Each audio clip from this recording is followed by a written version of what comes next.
Hello and welcome to Battlefield 1 Apocalypse. In this video I'm going to go through the patch notes and try and work out what DICE have changed in the recent update.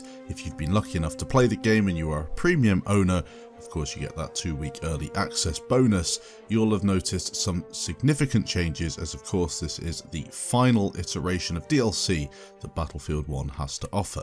Now, many people are less than impressed, and I have to say that I'm on that boat for sure. I am not impressed with what I've seen so far, and there are definitely going to be patches needed in order to bring this game up to a standard that makes it playable.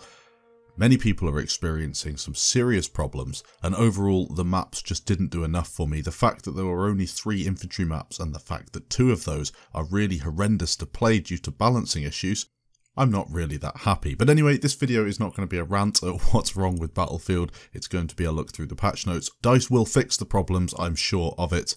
Because some of the problems are so game breaking, I'm sure they'll bring out a patch in the next few days. That being said, let's get into the patch notes and take a look at the significant changes that have been introduced in this update. So as you know, we have 3 new maps. They've been tested on the CTE over the past month or so. Caporetto, Passchendaele and the Somme. These 3 maps have been shown off on YouTube a fair bit from creators, and overall I think they really capture that World War I feel. They look great, they sound fantastic, and they get that World War I feeling that some of the other maps, especially in the vanilla portion of the game, didn't really capture. Now that being said, I'm not a fan of the Somme and Caporetto. I think both of them play very, very poorly indeed, Caporetto being one of the worst maps I've ever played on a Battlefield game. Passchendaele is quite nice. I think it's got a bit of that Achibaba feel, the way that you rotate around the map, although saying that there are still some problems with that map that need to be fixed for certain. You also have the 2 new air superiority maps, Razor's Edge and London's Calling. London's Calling is a fantastic looking map. It's such a shame they didn't have that as an all-out conquest map in a similar way to how they've got Amiens. I know of course it wouldn't be exactly accurate to history, but that being said, I'm sure they could come up with some sort of scenario where you'd have tanks and stuff driving around the streets of London, seeming as though in previous battlefields like Final Stand we've had complete make-believe futuristic things. Maybe they could have put a slight twist to it. I don't know. I'm just looking for an excuse to have an additional infantry map in the game. We have 2 new bomber planes that are not only in this expansion pack but fitted into older maps as well. The British Empire is equipped with an Airco DH-10 bomber plane, while the Austro-Hungarian Empire and Ottoman Empire have access to the new Hansa Brandenburg GI bomber. Horses are also equipped with a gas mask. This was leaked fairly early in the month. And we have of course a load of new weapons. Everybody's seen videos on this. You've got the RSC SMG factory and optical, the Howl automatic factory and sniper, the LMG 0818 low weight and suppressive, and the Ross Mark III marksman and M1917 infantry. We also have an additional sidearm, the revolver Mark VI. With a new gadget, you have the Assault Class AA rocket gun. This can be used to take out planes as you launch a flat cloud to impair your flying enemies. We have new service assignments and specializations. These are, to be honest, not something I'm that interested in, but we have got Awareness, Slink and Privateer. Information on those can be found in a link down below that will take you directly to these patch notes. We've also got possibly the worst thing ever introduced to a Battlefield game, and that is called Afflictions. Essentially, what Afflictions does is handicap you as a soldier if that's something that you really want. Instead of maybe trying to improve your aim and going higher on the scoreboard, DICE think people would prefer to have this affliction, as they've called it, that would hold them back and prevent them from getting those higher scores. Either way, you've got one called Death Toll that penalises you for dying with a reduction of 200 points every time. One of them is called Peacock. This one is for the sneakier players. Once you're spotted, you remain spotted until death. One is called Scavenger, whereby you can only carry 1 magazine per weapon. The next one's called Reaper, where you receive 1 damage per second, but performing a kill pauses the effect for 10 seconds. Not a clue what that's all about. And one is called Paranoia, where you cannot remove your gas mask. Other updates. Now these are the important ones that you will have been prompted to skip to at the start of this video if you're not interested in the basic stuff that I've just been through. Menu and HUD. Okay, these were really important ones. The menus were laggy as hell. It seems to be as if that has been fixed. They've also fixed an issue where some weapon skins would not show up on the kill card.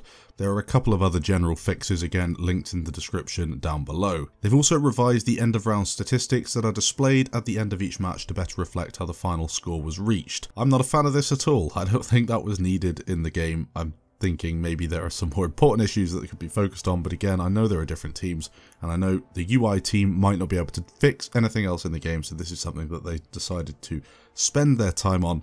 There has also been a change to the sliding mechanic in the game. You'll have to play it for yourself and work out whether you like it or not, but essentially what it's done is limit the way that you can move left and right whilst knee sliding.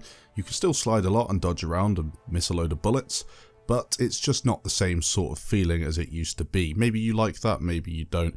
Personally, I think it will be better for shooting somebody. If they're using the sliding mechanic, they'll be easier to hit, but if you're trying to use it yourself when firing, it'll be a lot more difficult.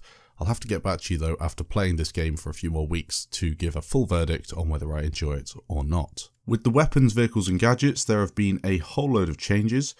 Reduce the ability to mag dump the Ryby rolls for very long ranges and increase the effectiveness of burst fire. They've improved the consistency of the Automatico at mid-range because that was needed. They fixed an issue where the Shogun Inertial was firing one more pellet than intended. Aligned the SMG-0818 performance closer to its real-life counterpart. In other words, they've buffed the hell out of another DLC weapon, this one being the SMG-0818, and turned it into an absolute insane laser at close ranges. This thing is just berserk. It's like a Parabellum and Automatico wrapped into one horrendous ball, and you can just destroy anyone at close range. Not a fan of it at all. It's just, I don't know where the balancing has come from for that one. They've slowed down the zoom-in speed of the Hellriegel 1915 and SMG 0818, essentially forcing you to hip fire, which is what most people did with these guns already at close ranges. Quite nice to see the Hellriegel getting a nerf though.